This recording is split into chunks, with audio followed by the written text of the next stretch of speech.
This is the wing of the A4U Corsair, and you probably saw the tutorial, the PDF download. That's what was used to make this wing, and I'm really pleased with the way it came out, and it's extremely strong. I was surprised how strong it is.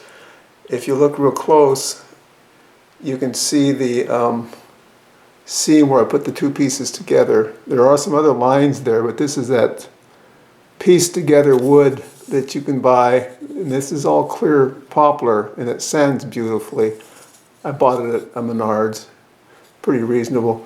But the wing itself is surprisingly beautiful. I was really, I'm not very good at using the camera, so I'm just trying to get this to where you can actually see it. Okay, there we go. I really had a lot of fun making this. I'm going to try to provide more videos as I go along.